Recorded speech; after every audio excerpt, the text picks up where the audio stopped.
No. All good. Right. So first of all, mate, as I said to you when you joined the call, it is an honour to have you here because Gas started with the first band that got me into hardcore. So to have you here now is just a massive honour. So let's talk about your style because when you first listen to Gassed Up, it's very clear that you're a rapper. So who was the Who was the rapper that got you into rap, or was it a set of bars that you listened to and you went, I'm going to learn that and I want to write something like that? What was it that opened the door to rap for you? Um, I've got quite a wide musical taste, really. So what I would do to take it back to the roots is when I was younger, I had two sisters. One of my sisters was into punk and indie and stuff like that. They're both a lot older than I am. So I used to listen to that sort of stuff and listen to like Radiohead and Blur and Pavement and bands like that back in the like early 90s when I was really young. But my other sister was she was like an acid raver into jungle before it became drum and bass. And she also used to listen to hip hop. I mean, like my first introductions to hip hop were like NWA. That was when I was really young. Who else would I say? I mean, I used to love the Fugees, the Score album. That was a really big album for me. That was like, I really loved the sound of that album, and it's in my top 10 now. A Tribe Called Quest were like really big for me when I was younger, listening to those. Wu-Tang Clan, like a massive fan of those. So I never really thought about becoming a rapper from that, but that's the sort of early stuff that I used to listen to. And then as I got a bit older, as you know, like more Dre, 2001, I used to be obsessed with Eminem when I was a kid as well. Like when I was getting a teenager, I was growing up. Obviously, a lot of white kids used to love Eminem because he was like the savior of like, he was sort of like the voice of hip hop for a lot of young lads that could relate to him. And I didn't grow up in poverty or anything like that, but it wasn't like the easiest upbringing. And I did see the darker side with one of my sisters because a lot of the people she sang around with were a bit wrong and stuff like that. But a lot of it was basically just introducing me into hip hop, like, like Tribe Called Quest, Fugees, like Wu-Tang, all stuff like that. Dr. Dre, Eminem, Ice Cube, Eazy-E, all that stuff.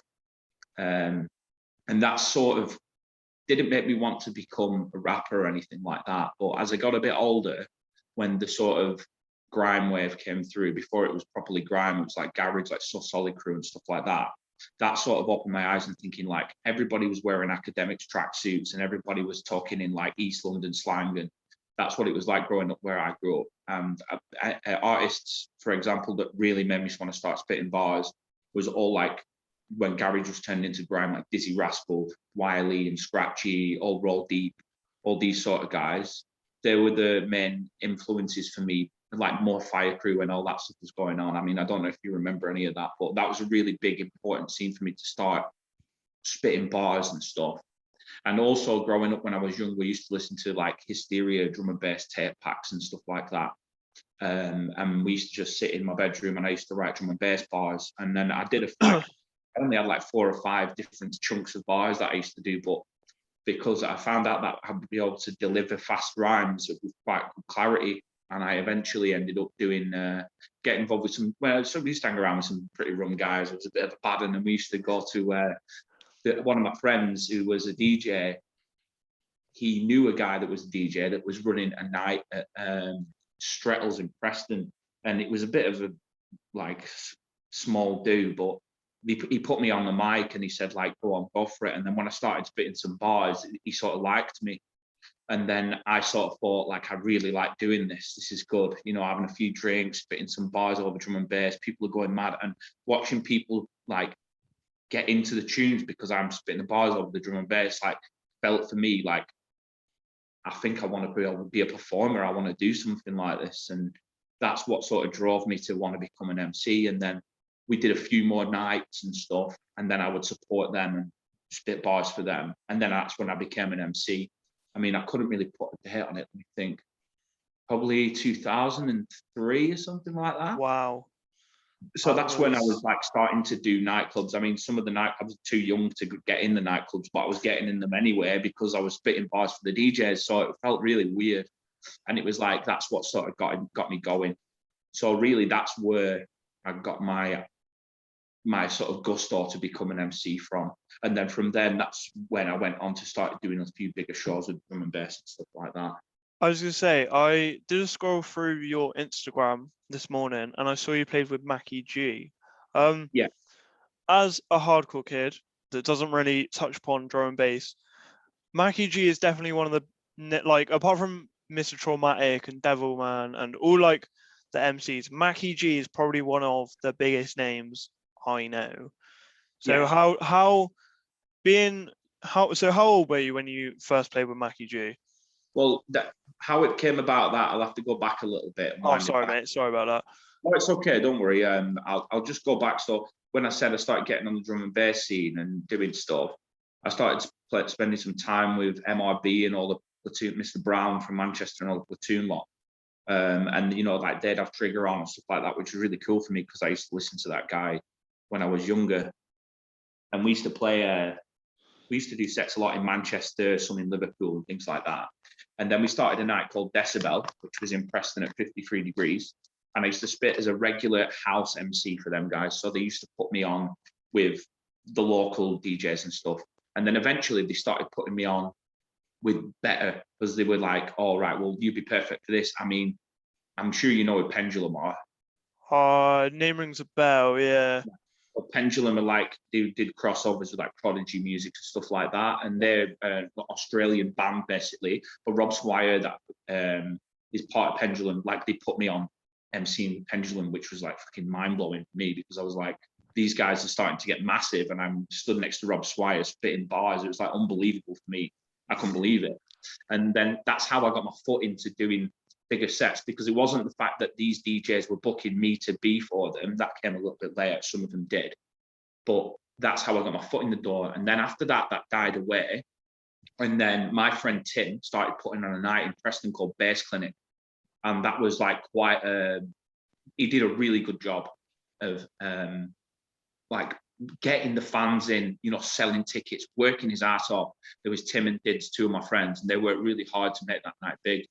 And Tim, because he's my friend, he used to go like, well, do you want to do this set? And I'd be like, well, yeah, I'll do that. Yeah. So like going from doing the nights with the Decibel lot, and then Tim being my friend and putting me on at the Bass Clinic nights, I was going to do a set with a couple of other guys. I think I did one for Easy. And at the end of the night, the guy that was supposed to MC for Mackie G didn't turn up. And Tim looked at me and he was like, do you want to do this set? And I was like, right, okay. So I met Mackie G and we had a little chat. And it was like, yeah, cool. I trust you, because Tim was like, trust me, he's going to do a good job. Because I didn't want to just, because it's jump up, you can go mad. Do you know what I mean? Yeah, but I yeah.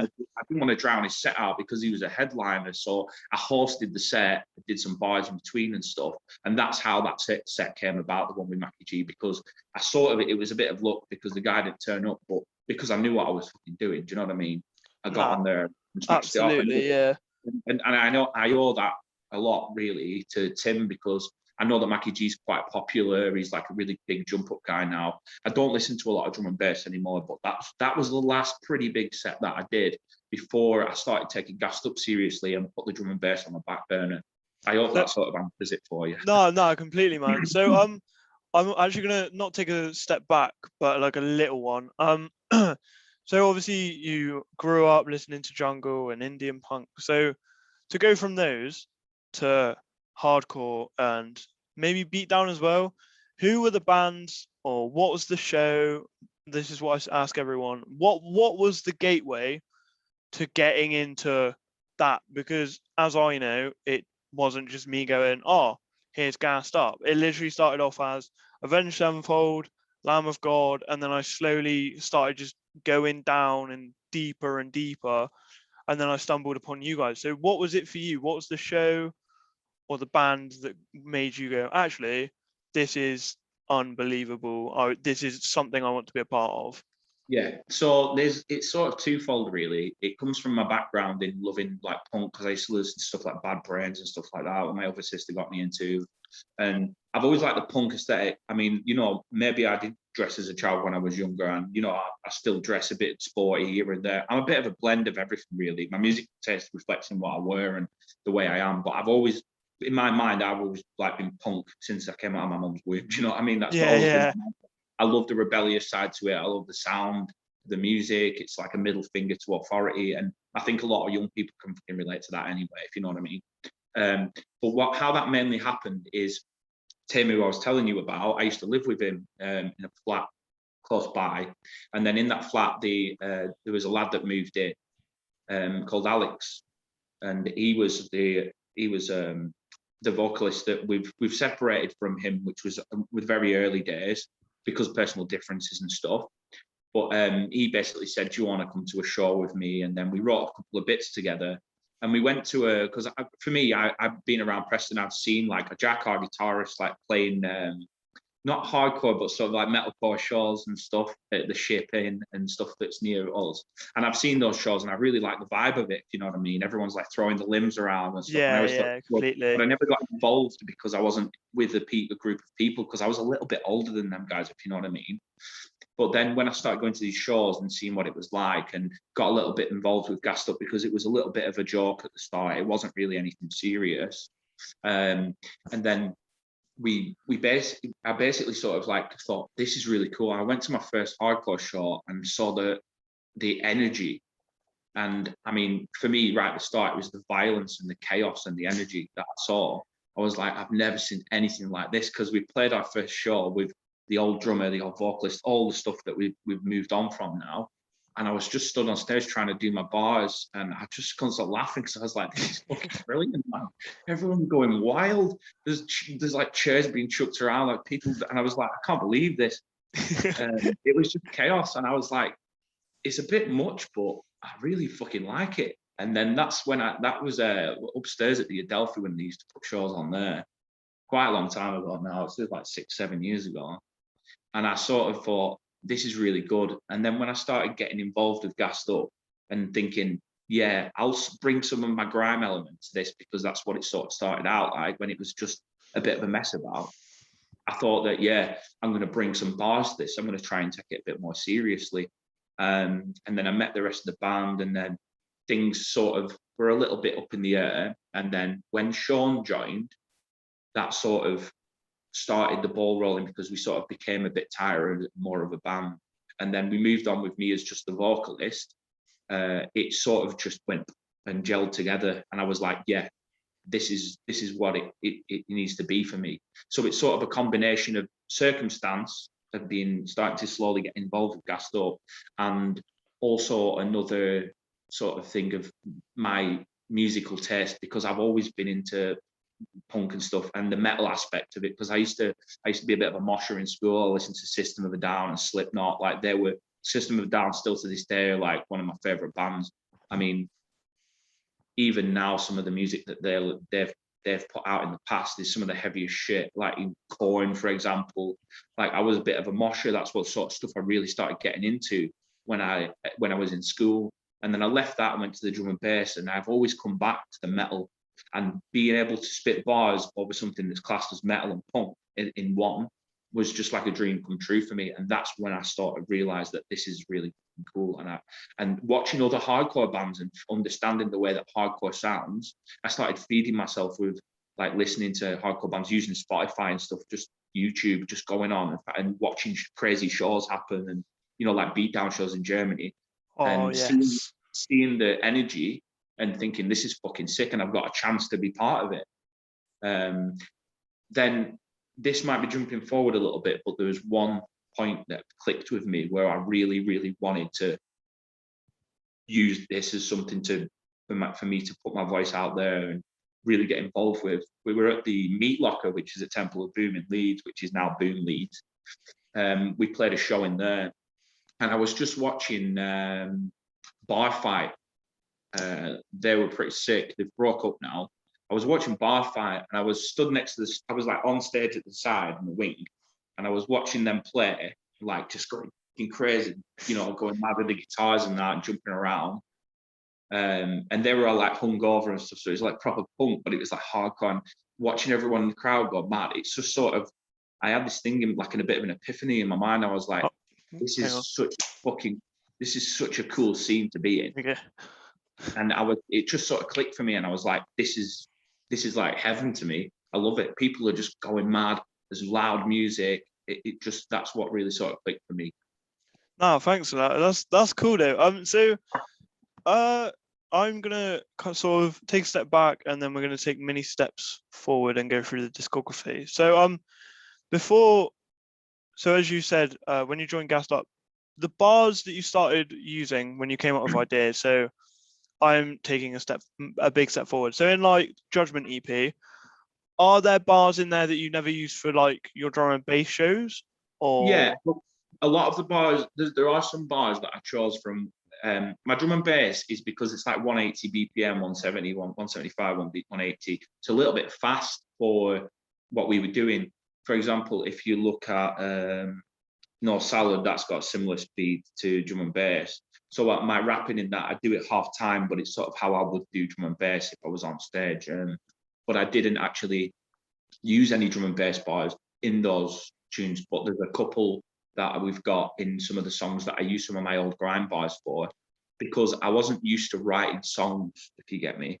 I was more used to just writing bars and throwing them in. So you probably see, because as the discography goes that we've done, my early stuff is more like I'm just spitting bars, like the bragging bars or the, I'm going to smash your head in sort of thing, which is, it shows that that's where my style came from. It's more brag bars and I'm better than you and stuff like that. And we had a little bit of fun with the No Salad thing, because it's like we all know what it's like to go out and have a drink and just being cocky, really. That's sort of where the grime aspect is, isn't it? A lot of grime is being cocky, like how you can do this better than other people, or it's the same as when rap started being gangster rap in New York. It's like, we've got more boys than you and stuff like that. yeah, Because I do come from quite a rough background. I used to hang around with some crazy people.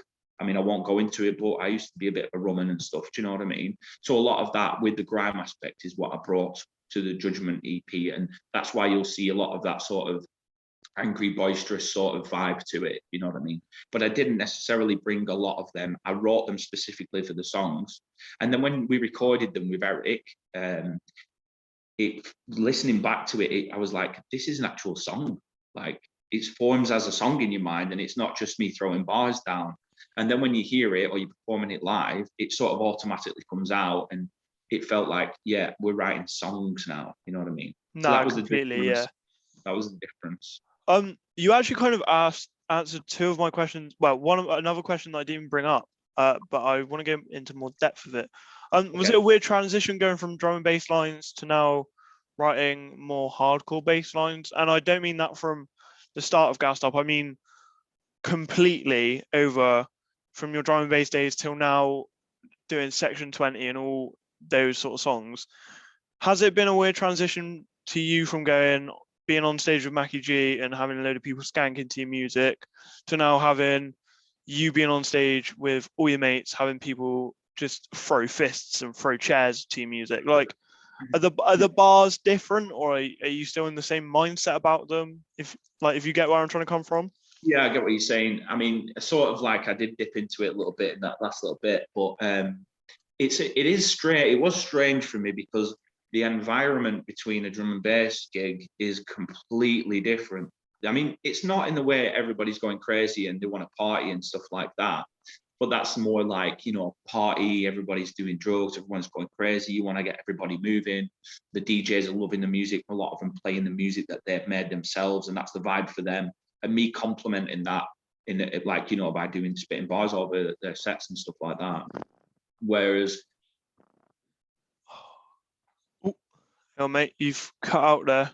You've gone quiet. Oh, there you go. There we go. That's better. doing stuff specifically for the band and things that I've written, it was a different ball game altogether, because, like I said before, it's like a song. Do you know what I mean? It's something that I've written. I'm gonna, perform it, and then some people will find it catchy once we've recorded it. Not a lot of people were listening to us then, but there were quite a few, because that was like the scene then. It was new bands. Everybody listens to new bands, and that's what hardcore is. I mean, even now, like, I'll find a new band and I'll just listen to them and be like, yeah, this is really cool, or I'll be like, oh, listen to my thing. But it was a completely different ball game writing bars for the band than doing drum and bass, because on drum and bass I used to freestyle a lot as well, because it's like, you've got to get people going, whereas this is just a song and you're gonna do it and perform it as best you can. I was going to say, a lot of bars that you have written for Gassed Up have stuck with me. Like, there's so, like, the whole of Conflict is imprinted in my brain, and A it's, lot of people really like that song. I would say, it's such a good song. Like, you'll get your nose fucked, Daniela Westbrook.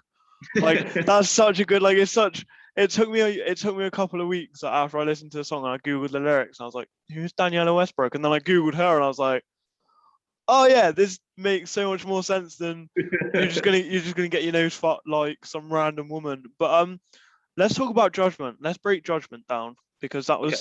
was Gassed Up's first EP, like full EP. So I like doing this. I'll go through. I'll get the EP up on Spotify now. So you can't really say much about the intro because that's an instrumental. Mhm. Judgment. Let's talk about Judgment for a moment. Okay. Well, Judgment really, it's sort of a concept of, for me, when I started in the hardcore scene, I saw it as a scene that's meant to accept any person, no matter what walk of life they come from, whether they're poor or they, no matter what race, creed, color, religion you're from. If you can get together with a lot of people that don't give a fuck what you look like, or it's always been a very personal thing for me that there's a lot of bigotry, especially in the UK, and it's still about now.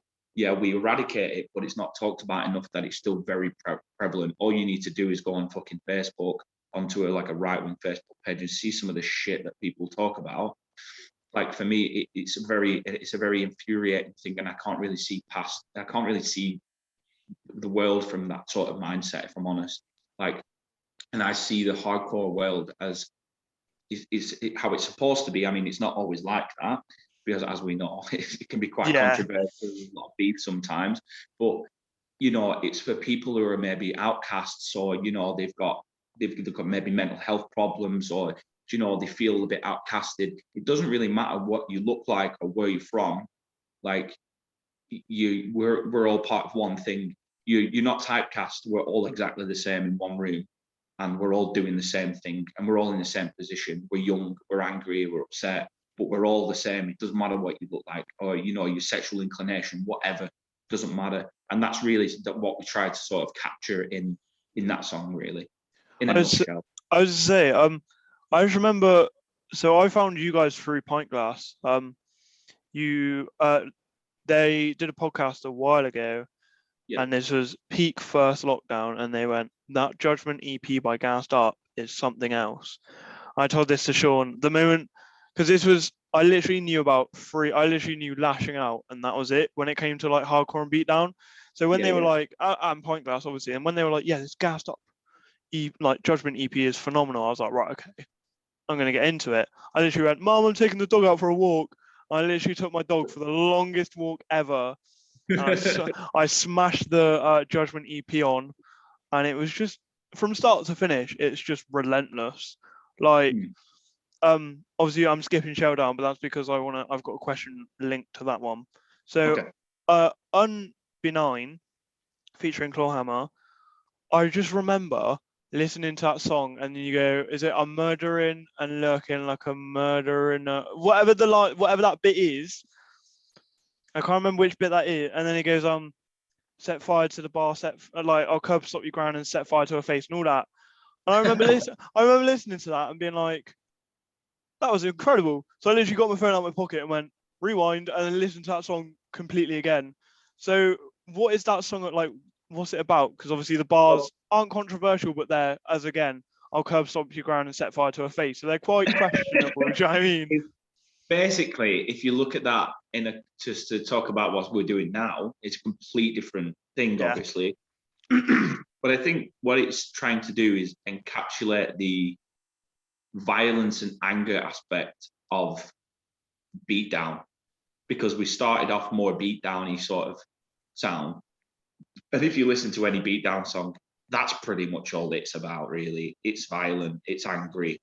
And you don't need to look at that song and pick it apart. It's just a fucking angry, violent song. And that's basically, we tried to make it as angry and violent as we could. And like I said, the early stuff like with Judgment, if you look at Pint Glass, for example, they make their own brand of aggressive, angry, pretty silly sort of hardcore, if Yeah. you know what I mean. But in a really good way, if you know what I mean. Like No, these guys completely. have got it to a T. It's got the anger and the violence, but it's got that little comedic edge. It's tongue in cheek. Do you know what I mean? I'm not going to come round to your house and curb stomp your ground and set fire to it, because Oh, that'd be so nobody's funny. going to do that. But you know what I mean? That's what it's basically. It's just an angry, violent song, and it's trying to be like tongue in cheek. Everybody go mad and twat each other. It's a hardcore show, and when we play that live, having Chrissy on it, because we all know what happened with him and everything. But back then, he was like, frontman of Clawhammer. Clawhammer are really brutal and heavy. I mean, we're just basically just throwing a song out there that sort of matches that aspect of the beatdown scene, if you know what I mean. No, So that's completely. about that song.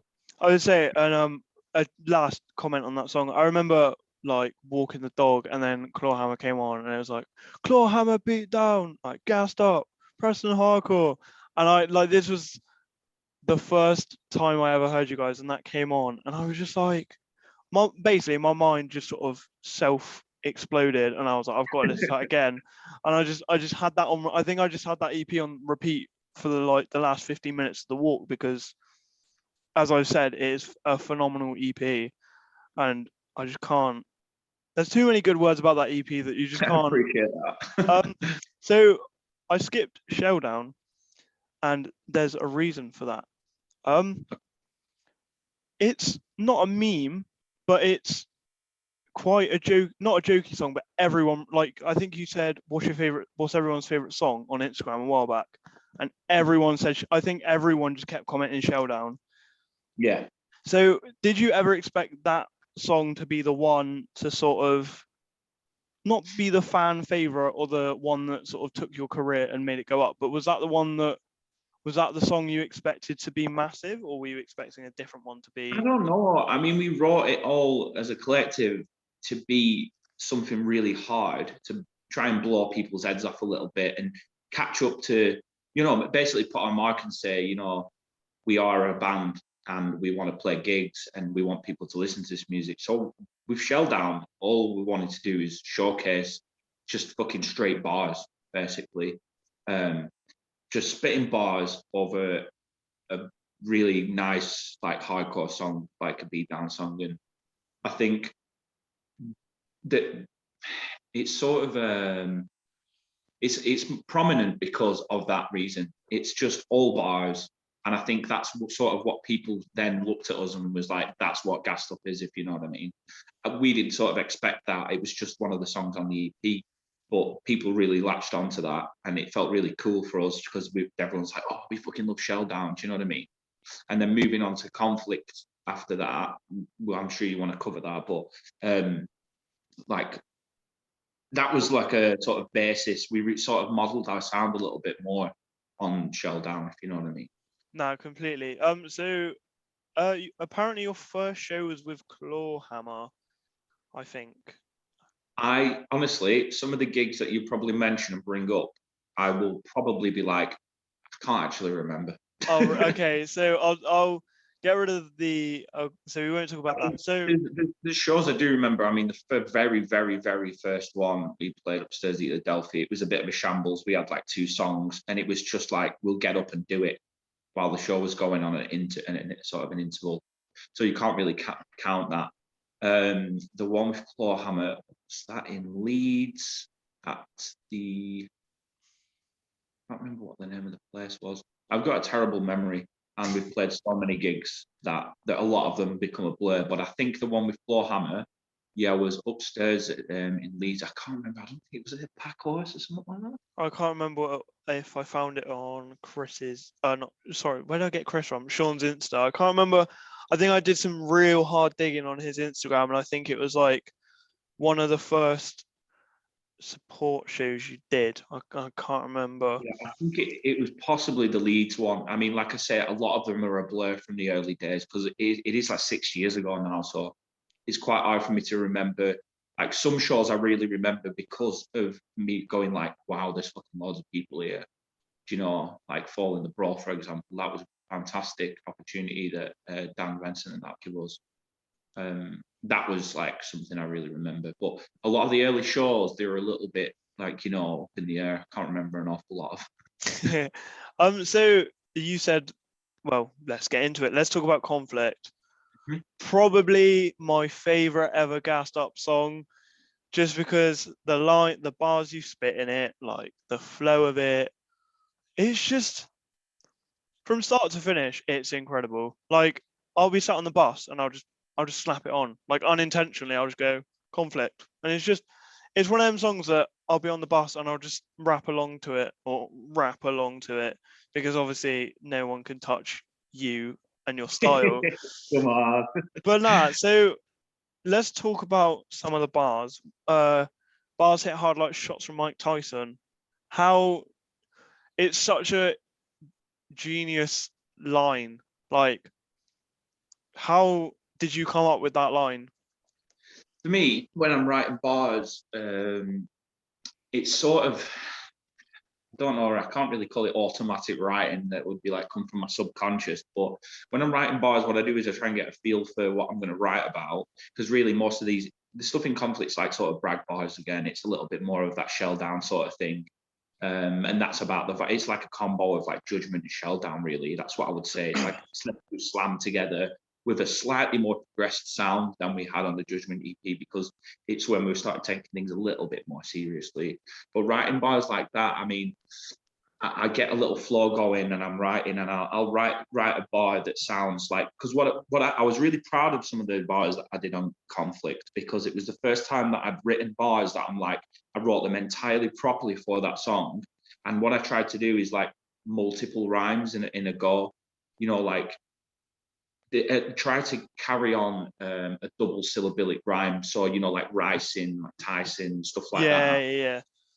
But once you start getting the flow, you know, like sometimes you get to a point where you're like, I can't find anything to rhyme with that, but there's nothing coming off the top of my head. But once you start getting into the flow of it, you know, like it'll just come out. Sometimes you have to sit there and say the bars, and then something else will come out of your mouth and you're like, right, I've got it, and then write it down. And that's sort of how I've always written bars. You know, trying to stick to, I don't list my rhyming words, but sometimes I will list a couple of words that I could possibly put in it, and then I'll link them together to make the rhyme, if you know what I mean. And like, I like to throw in nostalgic similes or metaphors. Like, for example, I used to love Street Fighter when I was a kid, and I used to play Mortal Kombat and stuff, but everybody throws a Mortal Kombat line in. But like, you know, M. Bison is like one of the guys I used to play on Street Fighter when I was younger all the time. He's one of my favorite characters. And like with the Mike Tyson thing, Mike Tyson, when I was a kid, was like the biggest, most terrifying human being ever. He was like a phenomenal boxer. So I just like to throw these little nostalgic hints in and link them up together, if you know what I mean. And that's sort of what I was doing when I wrote the Bars for Conflict. I was gonna say it's like the lines in it are just so inventive, and so like obviously to you wrote it and you're like, well, I don't see it as that, but like to me, every time I listen to it, I listen to the bars and I'm just like, they're so well crafted. It like that they all flow perfectly, and they're just inventive and ingenious, mate. Like I really like the ending of that song as well, because it's all like the whole song's 2-step pretty much through the whole thing, and then you do the bass and drum bit, and then it's like gassed up right now with a crew dem, and it kind of like it slows it down and it like brings more attention to everything, and it's like, do you get what I mean? Yeah. Like it is. The bit at the end of that song was if you there's it's basically an alternate version of the Gassed Up Right Now, I'm going to show them you want to battle, I'm a lyrical Trojan. It's an alternated version of that, like an alternate universe version of that. So Gassed Up Right Now with the crew, them you want to battle, I'm a lyrically slew them, instead of Gassed Up Right Now, I'm going to show them you want to battle, I'm a lyrical Trojan. It's the same sort of sound, but it's just got different rhyming words at the end of it, and that's what I tried to do with that. So you sort of understand that that's what I'm getting at. Some people don't make that link, but in my head, that's what it is. If you know what I mean. No, That's completely. how I do it. And with regards to saying the well crafted and stuff like that, I mean, I hate blowing my own trumpet, but I am a perfectionist with everything I do. Like, I'm a carpenter at my job, and every single thing that comes off my bench at work, like I have to make sure it's absolutely perfect. And it's part to do with, I've got a great raging OCD with certain things, but the way that my patterns will go with the beat comes from my drum and bass, because if the beat's going dun dun, the bars want to copy the drum beat, if you know what I mean.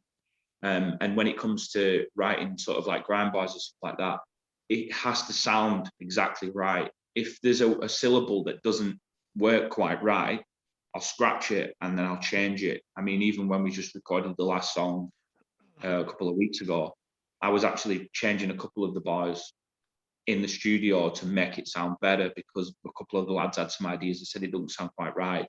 So I always try to tweak a bar so it sounds just right to my ears, because I've been surrounded by music all my life. I know what sounds right, if you know what I mean. And I used to produce Completely. well, and I've always had a good ear for what sounds right. So that's sort of why I can make my bars match the song, or, you know, and that's why they sound sort of well crafted, because I do spend time I don't just write it and think, right, yeah, that's it, I'm done. I write it and then I'll say it over and over again. And if there's a syllable that doesn't sound quite right, I'll change it up so it does hit exactly how it's supposed to hit. I think that's just part of your experience as well, because like, Yeah, it does come with experience. My earlier bars were not as toned in, you know, they weren't as tuned in as that. I would say, because if I started a rap beatdown band, I think I'd just try and find as many words that like rhyme, and then just sort of like put them together and just sort of. That's how it all starts, though, man. I mean, I am guilty of at times whipping up a rhyming dictionary. If I'm struggling for a couple of words, I'll whip up a rhyming dictionary, and I still do that to this day. I mean, not very often. I don't use a rhyming dictionary to write my bars, because that'd be a travesty. And I think that sort of shows anyway if you've listened to our music. But, you know, if I've got a really nice set of bars and I'm on 7 bars and there's one in the middle that I really want to change, I'll be like, what can I put in there? And I'll find a double syllabic rhyme and I'll chuck that in from, you know, rhyming dictionary. I do that. I mean, I don't do it as much as I did when I first started rhyming when I was like 14. That's literally all I did. But as you progress, you learn what rhymes with what, and you learn how to fill the gaps between the rhymes, if you know what I mean. No, It's quite completely. it's quite a complex process to describe, but that's sort of my take on how I do it. So after conflict, sorry, you dropped Bits of Park. Mm-hmm. Sean said to me last night that he thinks this was the song that changed everything for Gassed Up. I sort of agree with that. Yeah. Because he was saying that you guys got the new guitar player in, and then he was very metalcore and stuff. So he was very saying melodic. Yeah, very it melodic. is extremely melodic. In the notes, I literally put where is it? I think I just put Bits of Park having that different, more melodic metalcore vibe. So Sean was just saying you got the new guitar player in, and then obviously it just started taking shape. So do you want to give your views on that song to me? Because it's nice having multiple views. I'll sort of start from the bottom how that worked. I mean, afterwards, we were sort of up in the air about what we were going to move to do next. That is a historic problem for Gassed Up. So that's why you can see there's so many genres with like genre benders. It's always been a thing like, what do we do next? Now, when Bobby came into the band, he started writing stuff instantly. He's a whiz on the guitar. He's a really nice guy as well, which was just like welcoming with open arms. Like Jack and Sean had known him for years. I've bumped into Bob when I've been at parties and stuff like that. And it's sort of, I didn't really know him, but I sort of knew him, if you know what I mean. And he's just the perfect addition to the band, because if you had a second guitarist that fleshes everything out, and he wrote some of these cool riffs, and we're just like, this is fucking sick. It's like it's a bit more of a metalcore thing. And then we're like, what are we going to do? Then Sean was like, I've got this really good idea, because Sean just sometimes comes out with some mad random idea, and I'll either go, what the hell are you on about? Or I'll go, or because that happens with all of us, we'll all have an idea and it'll be like, that's fucking genius. Or we'll be like, But Sean said, like, we'll base it on something. And he was like, because me and Sean were like massively into like murder podcasts and documentaries and stuff like that. just something that's really interesting. I mean, I'm a massive fan of Last Podcast on the Left and know all about like all these serial killers and stuff. It's a really cool, it's a really interesting subject, basically. And Sean suggested that we base it on this Russian serial killer. I was like, yeah, that's pretty good. I said, I'll tell you what, I'll take that idea and I'll work with it.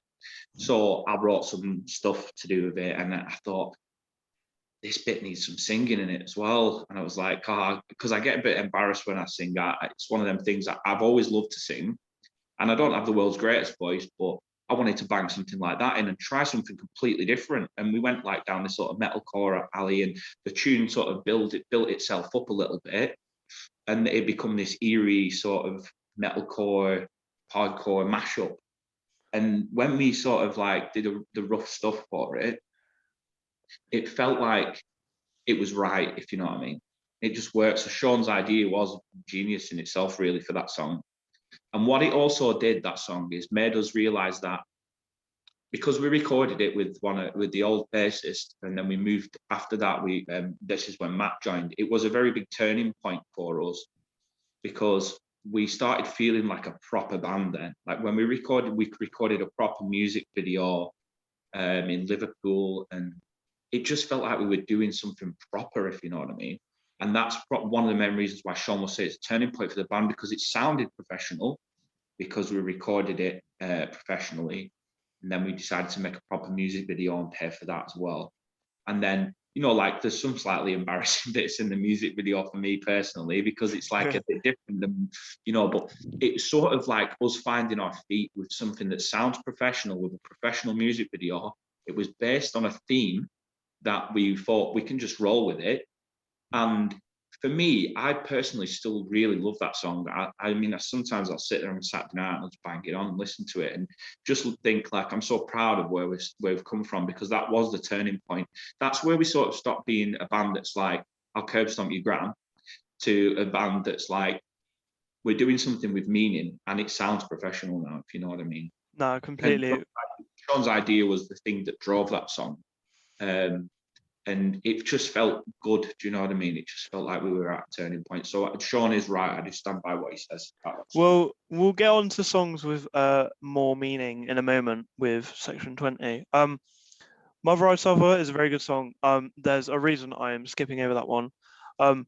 IPA Till I Die PA. Mate. Yeah, tell me about it. Well, basically, as most people know that like the band will know that I like to drink a beer or two. It's one of the only it is the only vice that I have left from being a bit of a rapscallion when I was younger. But it's sort of about, I've been through quite a lot. I don't want to get into it too deep, but I've had some pretty extremely traumatic things happen in my life to me. And one of my coping mechanisms earlier in the band, because I'm getting on top of things now. I'm a million That's what we miles like away. to hear. Mental health wise, like I'm a million miles away from that now.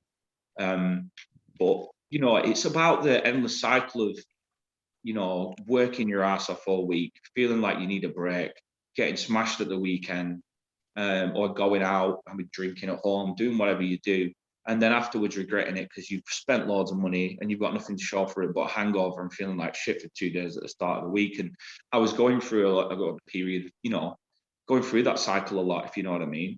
And it feels like you just can't climb out of it, if you know what I mean. And there's some lines in the bit, you know, the little break bit in the end that I've actually had tears in my eyes when I performed that live, because it means so much to me. Even though it's just a silly song about drinking beer, it's like, you know, I'm trying so hard and I want to make friends, but I keep making enemies. You know, like I can't get out of this cycle. And it really did mean a lot for me to write that. As silly as some of the earlier parts of the song are, you know, it's about, you know, like throwing up and feeling like shit. But I'll go nuts like Brazil. Yeah. Yeah. But I think it's like, that's really what I was trying to capture in that song. And I think I really wanted that song to be a little bit more prominent, really, because a lot of people, it was a standalone single, and I wanted that to be a bit more prominent. I mean, it didn't pop as much as the others, which is a shame, because I really like playing that song live as well. But yeah, that's sort of what that song's about. It's about I mean, it's not just me, because when I write a song, I don't write a song like if you look at the Chaos Magic stuff, like the whole EP of that, the Gnostic State EP, all of that is about my struggles, basically. I mean, if you want to find anything about how my mind works, it's all in there. But the IPA song is literally about the problem that I was having because of self-medicating by drinking too much, and instead of addressing it by going to therapy or trying alternate methods, I was pretty much like just in a spiral. And I wrote that song to sort of address that. But I also knew when I wrote that song that there's a lot of people that can relate to that, like the binge drinking culture in the UK. Everybody just works all week. At the weekend, they go out, they get pasted with a friend, and then they feel like shit on a Sunday. They eat a load of takeaway, and then it all begins again on a Monday. Do you know what I mean? No, And that's sort of what I completely. wanted to touch on. It's not just me personally. It's like sort of everybody listen to this because you can all relate to it. I try to make a lot of my songs relatable to other people as well, because if other people aren't listening to it, they can't relate to it. It's not really. It doesn't have a message, if you know what I mean. So, this is a question I asked Sean, and I'm very interested to get your take on it. Okay. Which has the heavier ending, IPA till I die IPA or No Salad? I don't know. I mean, See, I would think the IPA has the heavier ending because it's just the way that it moves into that.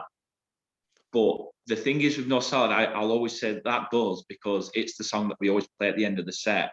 It's the last chance for people to go crazy. You know what I mean? It's just that. It's that just like beat down, really down tempo, sludgy. Big yeah. drop at the end. Well, I'd probably say I said to Sean that I'd probably say IPA till I die IPA is heavier, but I said to him I think that just the fact that IPA is, like as you said, it didn't pop as much as you wanted it to. I feel like I think if IPA popped like No Salad did, I think IPA would definitely be considered the heaviest. yeah, I agree on that. Yeah. So, do you want to talk about the album, or do you want to talk about Section 20 if we're talking about like not your troubles, but stuff that you feel like people could? Well, yeah, it sort of is. Without getting too much into it, is your troubles, because there are a lot of lines in Section 20 where you go, "I've got bare XP and a bit of advice. If you see a shank, just run for your life, because a man's not right if he's holding a knife." The fact I think I got that right and I'm not listening to the song actually impressed me. Well done. Because if I'm listening to a song, I can get that bit in a heartbeat. But let's talk about Section 20, because it's the newest drop. It's yeah. Let's talk about it, man. Okay, so how it works with Section 20 is that, again, like before Bits of Park, we'd just done the Gnostic State EP. For me, that was, as I touched on briefly before, a lot of that was, about my mental health problems, relating to other people's mental health problems. It's sort of like if people listen to that, they sort of know that they're not alone, if you know what I mean. And I really wanted to use that EP as an outlet, if you know what I mean. Writing those songs and recording them is cool, but when you're performing some of those songs live and they mean so much to me, there's some really deep stuff on there, and it really feels to me like it's very cathartic to know that I've put that into a recording, and do you know what I mean? And after all the seriousness of that EP, moving on to something new is quite difficult for me to think as a perspective of writing. Like now, we've just recorded another one the other week, and then I'm now in the process of thinking, what the hell am I going to write about next? Because I've covered a lot of stuff like recently in the EPs, and now we're taking ourselves seriously and discussing serious subjects. So I was like, I don't know what to really base it on. But because when I was younger, I was seeing a lot of fights, and there's a lot of knife crime, there's a lot of gun crime that people just don't see. And especially in bigger cities, Birmingham, Liverpool's got really bad gun crime problems. Knife crime's gone through the fucking roof. If you just need to look at the figures, and I think, sorry, That's right, mate. Don't worry about it. If it's just something that people like to pretend isn't there, but it is. It's not even just knife crime; it's weapon crime. It's Yeah. the drugs that come with the violence and stuff like that. And I've seen it all. I've been part of that sort of thing when I was younger. Now I'm 34 now. I'm 35 in June. I'm a lot older now, and I can look back at my time being, you know, a bit of a rum lad when I was younger, and some of the things that I've seen. I'm not going to regret the situations that I've been in and all these things, but now I can look back at it. I'm a completely different person now, and that's because I've had I've been very lucky as far to getting a proper job and stuff like that to get myself away from these things. And I've always, you know, I've never been a pussy or anything like that, but I've always realized in my mind that the more you keep on in this sort of group of people and these things that are going on, it becomes more and more dangerous. A lot of people that I used to hang around with are in jail. Some of them aren't even here anymore.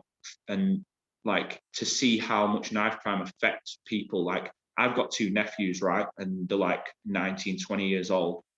I don't want to see something bad happen to them guys, but they've told me of encounters they've had just going to the fucking shop where lads are pulling knives out on them and saying, give me your fucking money or give me your phone and stuff like that.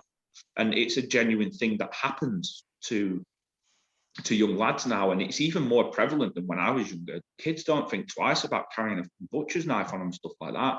And you see at these amnesty boxes and stuff like that.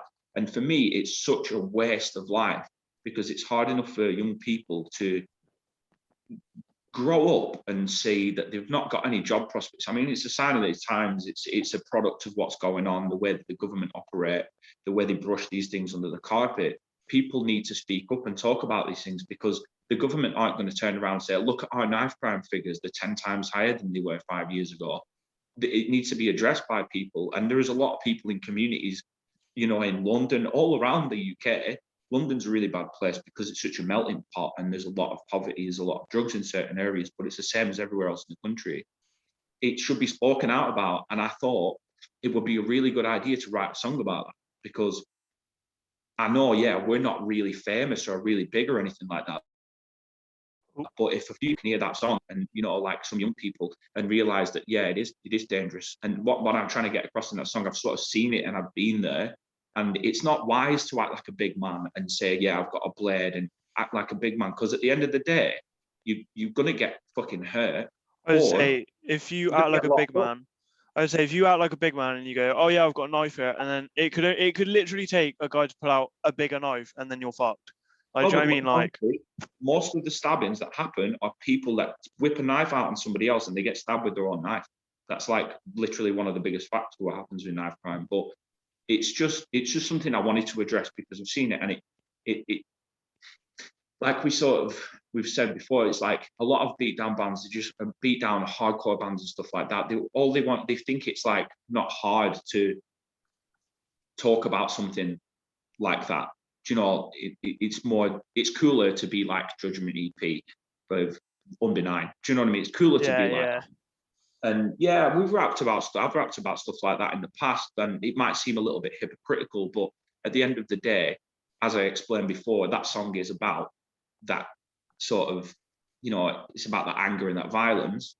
But really, it's sort of not mending the errors, but it's basically saying like it's reality. Do you know what I mean? And it's something that should be addressed. And you're not a big man if you sell drugs and mess with knives.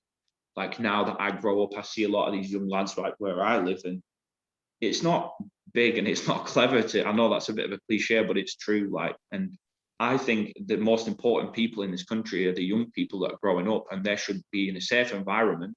And they're the ones that are going to move us forward from where we are. I'm not an old man or anything, but that's still my mindset. Do you know what I mean? These young people are going to continue to build our country, and they should be feeling safe. And knife crime should be really addressed, and that's why I wanted to write a song about that. I would say the three lines that stick with me for that whole song is it's an endless circle, anti-clockwise. Eye for eye will cause your demise, and then so those two lines straight away, they're very self-explanatory. Once you get in, it's backwards and you can't go forward. Like, you can never push yourself out of it. Eye for an eye is like, oh yeah, you did something to my man, I'm going to do something to you, sort of thing. And exactly it. It just, yeah. And then a man's not right if he's holding a knife. The ending of section 20 is so fucking powerful. Like, I wrote about it. And the way that you guys just get feedback coming through the guitars and it just distorts everything, and then you just go, a man's not right if he's holding a knife, and then it breaks so that that few bars, it just adds so much emphasis to the message, and it's phenomenal, man. I love it so much.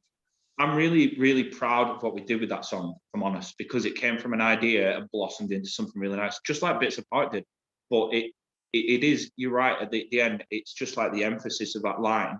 It just sort of drills it home, doesn't it? Do you know what I mean? And No, I always say completely. this to the lads: if there's one thing we know how to do is end a song. Absolutely. That's I one of could my not favorite bits. agree with Like you. these guys write such heavy stuff. Now that we've got like everybody now, we're such a tight unit. You know, we all love each other to bits. We're so close. We bicker amongst ourselves like all bands do, but we genuinely love each other, man. They're like a little family for me. You know, like I'm a bit older now. I have a very small group of friends that I see individuals really, you know, but like these guys are like my family, you know what I mean? So many memories we've had together, like touring and stuff.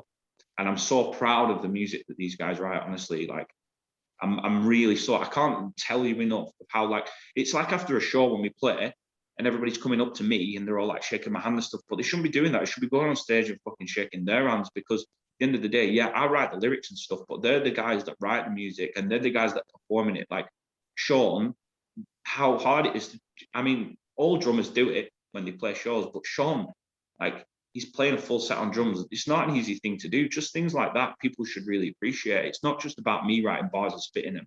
Yeah, I'm the front man, but a massive amount of credit needs to go to these guys, and they made me so proud with what we did with the last couple of songs. It's just been like mind blowing for me how well they write things. It just gels together so well. Nah, well, I just want to quickly tell you a funny story because I told this to Sean as well. So I have your live at Boom hoodie, like the Section 21, and Yeah, yeah. so it was on the weekend and I was waiting for it and I was so excited for it to come, and then the postman arrived with it. And I opened it in front of my mum. I pulled it out and she goes, "It's really nice. I like it." She went, "The nose on the sleeve though, don't like that." And I was like, Mum, I was like, the point of the song is to raise awareness for knife crime. I was like, these guys aren't talking about stabbing people. I was like, they genuinely want to get a message out. And Yeah, it's literally the antithesis of that. Yeah. she was like, oh, okay, yeah, that's fine then, that's fine. Like, she was like, I'm glad. But one thing that you said about, and I'm going to tell you that I will do this. You said that after the end of every show, everyone comes over and shakes your hand, but they never shake the band's hand. Um, you're playing in Bristol at the end of August. And boy, am I excited for that. I will be there. I will be at the front. I'll be moshing. Mate, I'm so excited for that show. I'm excited to play any show now after all this shitstorm that we've had. Like, it's one of the best feelings for all of us, I think. It gets rid of so much stress and anger and anything that's been pent up. Playing a show is just really good, and we can channel that into music that we've written. That's one of the best feelings for me, if I'm honest. And Well, seeing everyone go crazy, I've missed that so much. Like, I was going to say, I will be going even crazier just because I've never had it. The last time you guys came to Bristol, I don't think I knew you then. So, because I found you in lockdown number 1. So, to be able to come and see you now, about half an hour away from my house, I can literally get on a bus, just come up whenever. I can't wait, mate. I'm so fucking excited for that show. Um, well, hopefully meet you, hopefully meet Sean and the rest of the boys. You know, have a little sing. All the generic show stuff I will try and do. I need to get my ticket now, and I will be I'll smash it. So let's go back and talk about live at Boom. How was that? well, we've all been wanting to do stuff for so long, and we turned up. We had our COVID tests and everything. And then we set up, and it was just so weird because there's nobody there. And it was like sort of when we go on tour and we do a proper sound check and everything, but there wasn't that little buzz you get in your body from, you know, when you see a few people start turning up outside on the phones, like chatting and stuff and having a ciggy. It was just us and the guys at Boom. But at the same time, it was like fucking gonna play a gig. Do you know what I mean? Nah, completely. It was just like really good. We were setting up, we're getting everything going. I mean, it took us ages to set up because we were just wanting to get everything right. But we all really practiced very well for that, and we wanted, because it was going to be streamed, and we did have the idea of releasing it as well when we did it. But I can't believe like how well that went, if you know what I mean. Like, you can tell from my point of view, from my perspective, that we all really wanted to do a really good job of that, because it's the first thing we've done for ages. And I've listened to that every now and then. Like, I'll sit and listen to the whole thing, and I'll just be like, it makes me realize that we are actually getting really good. Like, it sounds very professional, and it makes me realize that it's something that we're so passionate about, because everything just sounded so tight and so good. And just seeing how everybody, we couldn't stop smiling. You know, it was really fun. We were all together again for the first time in a while, which always feels really good. And we're cracking jokes, and it just felt like, not things were going back to normality, but things were starting to, we're performing a set again. Do you know what I mean? And it No, was completely. they were really good for us. They just let us spend quite a while setting up. They showed us the little operation they've got on upstairs with the screen printing. I mean, they're even making shoes and stuff like that. It was just a cool experience altogether. And we never got a chance to play at Boom before all the lockdown stuff. And we've always wanted to play there, because last time we played was the Meat Locker next door, when it was 2 venues. And just doing that, it just felt so good, you know, and getting the key gear out of the car and stuff, and it just felt great. And it just made us thirst more for getting a proper live show going. But it was a brilliant experience. That I really enjoyed it, and the other guys did, and I know they did. It's great. So I'm going to tell you what I told Sean. It's quite intimidating, that album, and not in the bad way. But I was saying the sound clips you've got at the start are so atmospheric, and they're so well crafted. Like, is it the start of Shell Down? You've got like the crowd, and then there's the guy just going gas, and then he stops, and then he goes gas, and I'm like, because I use Shure SE215s, and like when I'm on the bus and stuff, just because they block out all noise, and to have that just blasting in my ears, it literally gave me the image of I'm standing in this room. It was so intimidating in a good way, because you just knew something good was coming up. So are those sound clips something you always use at the show? Are they like something I mean, how that all started really was because the idea of what we had for the Gnostic State EP was to be a bit creepy, spooky, sort of ethereal sound to it, because it covers such dark subjects, from, you know, like really bad depression, anxiety problems, insomnia, and stuff like that.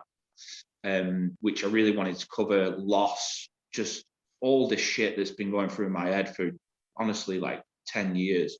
Put so much dark stuff into that, and honestly, like, I appreciate so much the guys letting me put that sort of stuff down. But when we were playing those shows live, like when we did the little God Complex weekend and stuff, Newton had put together a couple of bits, you know, like for between the sets and things like that. So we can all catch our breath, and I can say a little bit of patter between the songs and thank everybody for coming and buy some merch, you know, the usual stuff. But that sort of become a staple after that, I think. And like Sean decided to put the gas one in. That was something we always did before we played Shell Down. And they're the guys that really sort of put these little ethereal sound bites together for you know, like the intervals between the songs, for the like little bits. And I think what we wanted to do with that show is they amped it up a little bit. It's very creepy. It's like Twin Peaksy, sort of like really strange sounds. And I think it's sort of a sound that we've decided and know that it works. It creates so much atmosphere. A lot of the songs are quite dark, and to continue that with what we did at Boom, you can definitely tell that like that's sort of become a staple for us now.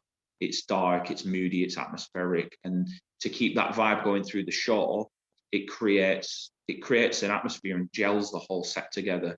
And it's, you know, we've got Newt and Sean to thank for that a lot, I think, because Newt likes to create these little atmospheric bits. And, you know, with the section 20 building up, we've got like, you know, the the news report with the knife crime, and it's all blurry and it's a bit glitchy and stuff. So it's sort of a progression from the way that we performed things live with the Gnostic State songs when we did the tour of MTXS. That we decided, like I say, it's Newt and Sean's idea to continue to progress that sort of creepy, ethereal sound in between the songs. I would say it's the creepy vibe to Gassed Up is really cool. Like as I said, it is creepy, but I think as well, we haven't been to shows in so long that the fact that you guys put that in, it sort of like submerges you in the whole. It feels like I'm actually at a gig, like because it doesn't seem like it's not mixed, so it is literally like live audio, if you get what I mean. Mhm. So it is literally the live audio, the sound clips, and like the fact that you're talking in between the songs as well. Because most live albums, like with the big bands, they cut all the talking to the fans out. So I feel like the fact you start with section 20 and you're like, yeah, this one's section 20, and then you're like, this next one's conflict. I think it just submerges people into like a bubble of you're at a gig sort of thing. And especially if you get it out the right speakers or you're in the right mind frame for it, it just takes you to a whole different dimension of like shows altogether. I think we, like, when you're describing the way that you see it, I think then if that many other people listen to that and when they saw the live stream felt that sort of vibe, then we've achieved what we're sort of going for, because we didn't want it to be like too clinical. We wanted it to feel a bit more like a live show. We wanted it to be loose. We've never took ourselves too seriously. Do you know what I mean? We're not up our own arse. We want it to be like more loose and feel like something like that. And then clearly, if that's the way that you see it, probably a lot of other people that watch the live stream or they listen to it on Spotify or whatever, if they have the same mindset, then we've achieved sort of what we wanted to do with that live show. I would say, also I'm a musician, so I feel like the fact that it was literally pure live audio just gave me relief of gigs are coming. So Yeah, that's what it felt like. I've got a gig on Wednesday actually. I was telling Sean about that, so I'm very excited. Should be a laugh. Yeah, I'm not surprised. I can't wait for our first gig back. Do you know what your first gig back is? Have you got any ideas? In June in Southampton. Oh, well, I'm waiting for this August date because It's when a you long play in trek. Bristol, what Bristol? It's gonna be good. No, Bristol's going to be fun.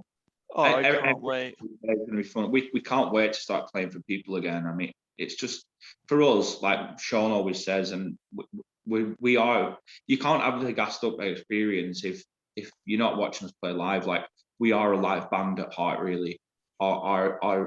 We strive to be a really good live band, and if you can perform live as well as what you've got recorded, or even better because it's a live raw experience, and that's really what we're all about. We always have been a live band. Like, we love playing live. Well, as I said to Sean, if I'm the only person in that show, I will rip the venue down. So it makes that show. I will literally throw bar stools at a wall if it means you guys have a good night. But I think for the I think for the band that first got me into hardcore, to finally have you come down to my hometown, because Bristol's not very beat downy place. So when I saw you guys announce, yeah, we're coming to Bristol, it was just like, it just made me smile because I was like, right, I'm gonna go. And obviously COVID hit, so I was like, right, I can't go. And then you guys are still doing the tour, so I'm still gonna be there. And speaking of tours, Sean loved talking about this. The German Day Festival you did, with Recount, Harlequin, Schwarzkopf, Spawn. How was that show, man? Because I've seen videos of Spawn and all them bands, Well, and they just how I go would off. describe it is basically because we played in London, and then we had to pile in the van and get into the Channel Tunnel as fast as we could, and then that was our first time as a band we'd crossed the border into Europe proper, to the mainland. So we were so hyped, and we had some really funny shit happen. Like, some guys tried getting in the van at fucking LA while we were trying to sleep. It was just chaos. But all these little things, even though it was terrifying, like, it's just so surreal because it was like, we're a band, we're in a van, we're going to Europe. And it was like a really cool experience. And then we played in Belgium, which, by the way, like at Voitenvis, like they just looked after us so well. They gave us free beer all day, all night. They fed us.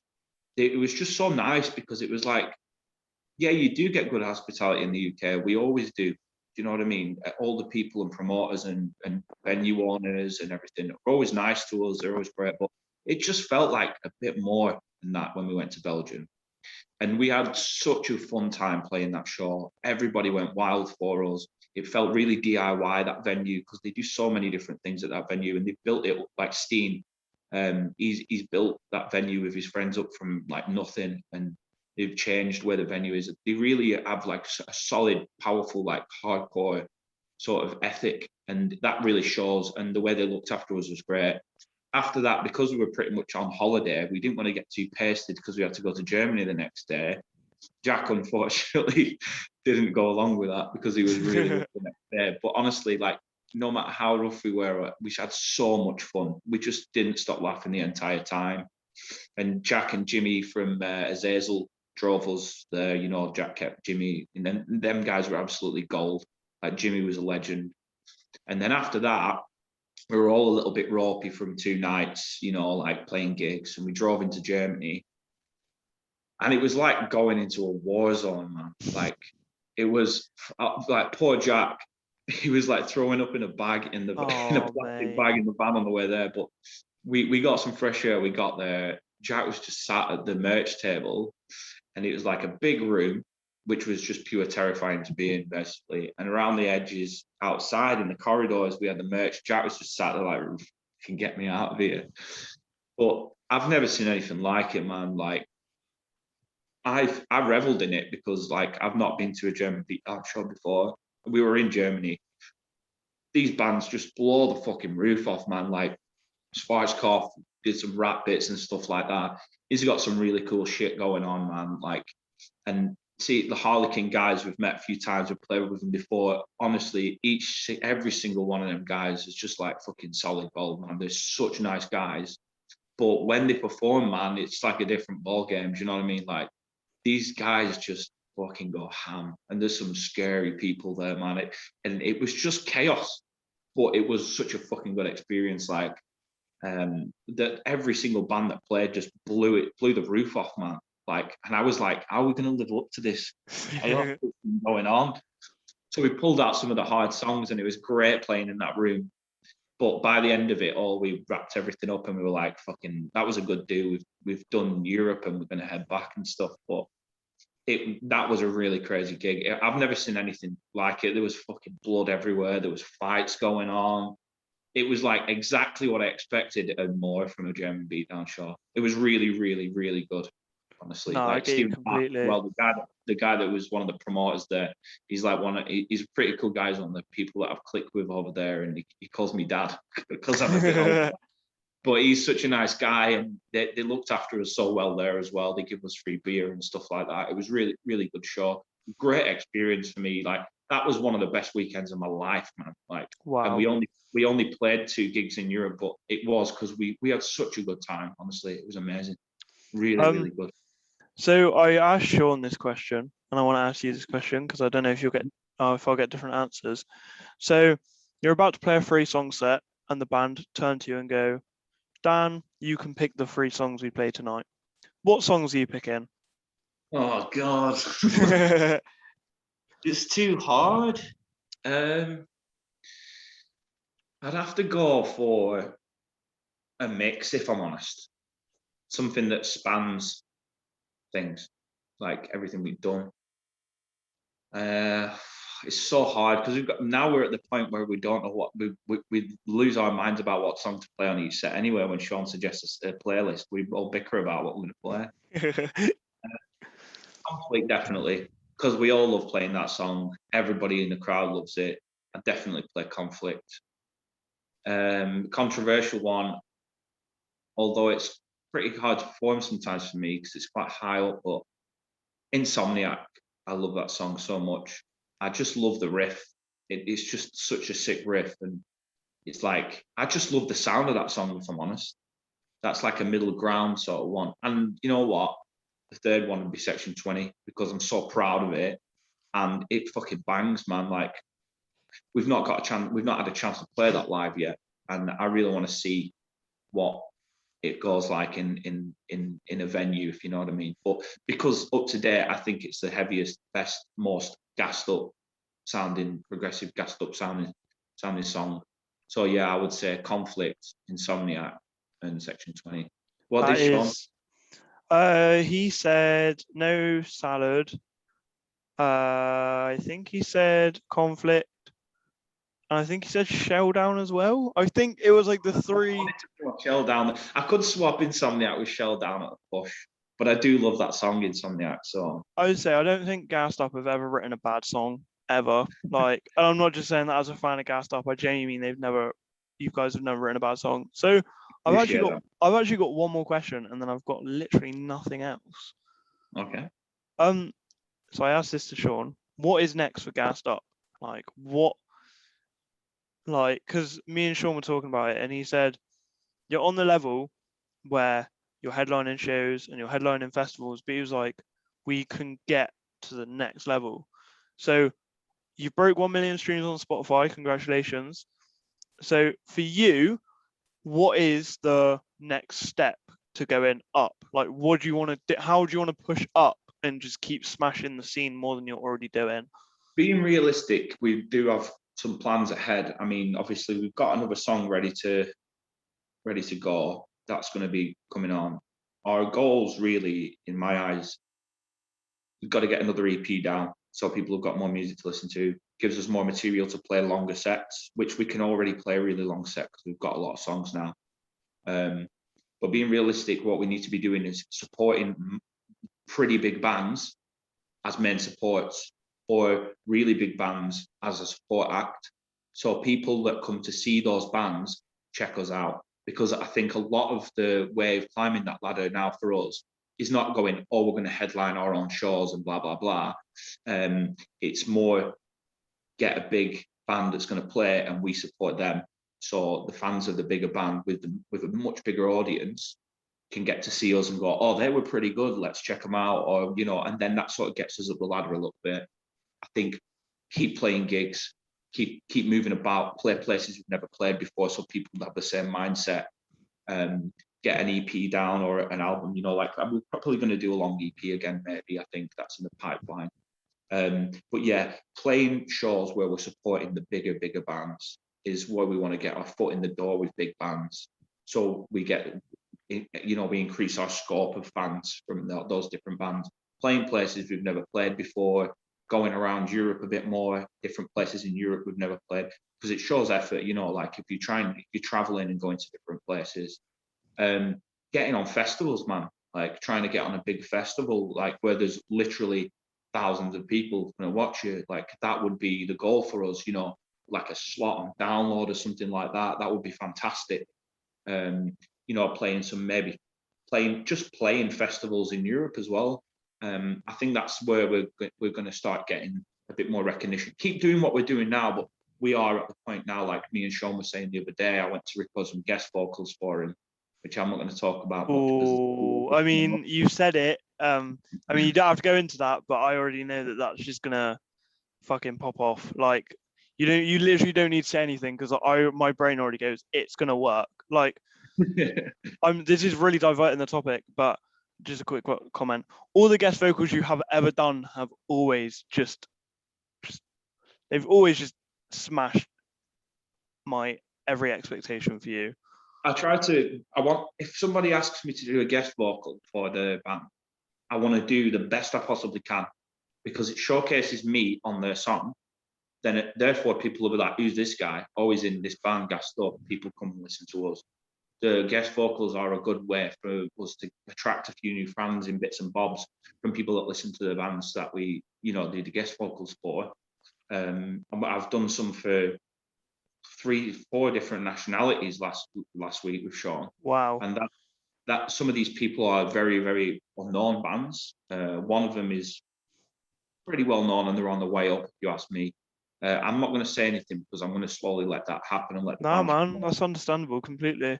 I mean, it's great for me because it's fun because I'm outreaching my I'm outsourcing my sort of like my bars to a different band, and a completely different group of people are going to listen to what I'm doing. It's an honor for me to be asked, no matter who asks me anyway. And I do like to step up to the mark and say like, yeah, I'll do it within reason. And I think like I say, it's not in a selfish way, but it does bring some fans to us as well.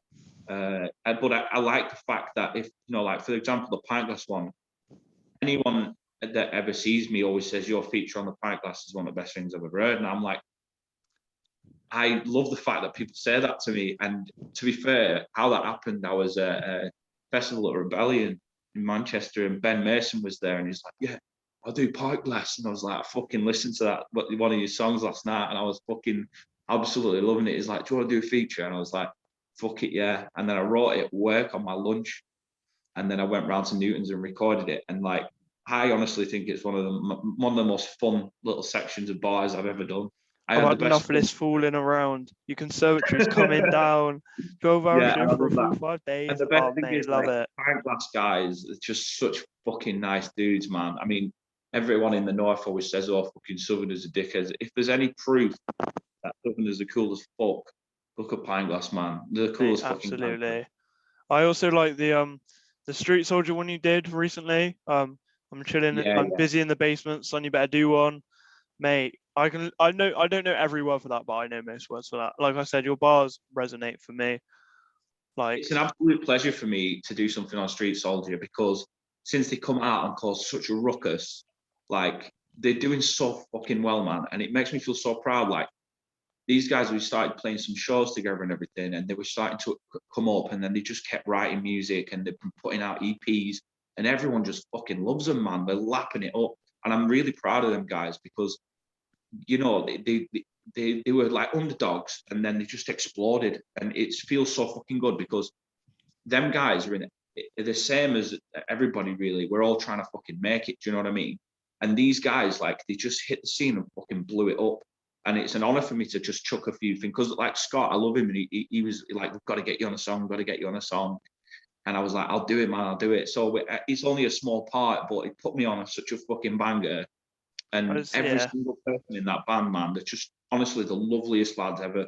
They might look fucking threatening, but I swear to God, they're the nicest fucking people ever, man. And mate. it I was, could it was say the class to exact same get to. about you.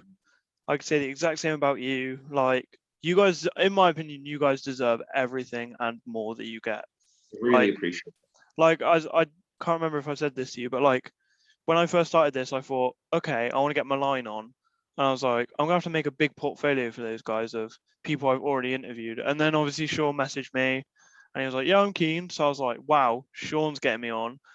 And I was like, you know what, I'm just gonna shoot for the moon. And I was like, can you just put in a word for Dan? Like, because obviously I've been listening to Gassed Up and I just thought, you like, obviously you said people come up to me, but like that's because people see you as Mr. Gassed Up. So, Yeah, yeah. and obviously you're the voice everyone hears. So for me to have you on here, it's I can't even pick a word to describe how honoring it is to have you here because Well, literally, honestly, mate, it's an absolute pleasure for me to do stuff like this because I love to fucking talk. mate, I love As that. you can probably tell, I don't shut up. Like Sean always says it. I never shut up. I'm constantly making stupid noises. I'm constantly talking all the time. And Gassed Up is something I'm more passionate about than pretty much anything else in my life right now. Like, it really is a massive part of my life. The guys, the music, the things that we do, the shows, the recordings, everything, it means so much to me. And if I can talk to somebody for however long about it, then I'm going to talk about it because it's something I'm really passionate about. And Mate, it's a pleasure to do it. Honestly, it is an absolute pleasure to do it. mate, I think we just stopped the recording because I've spoke about everything I've wanted to speak about and it's been an honor. So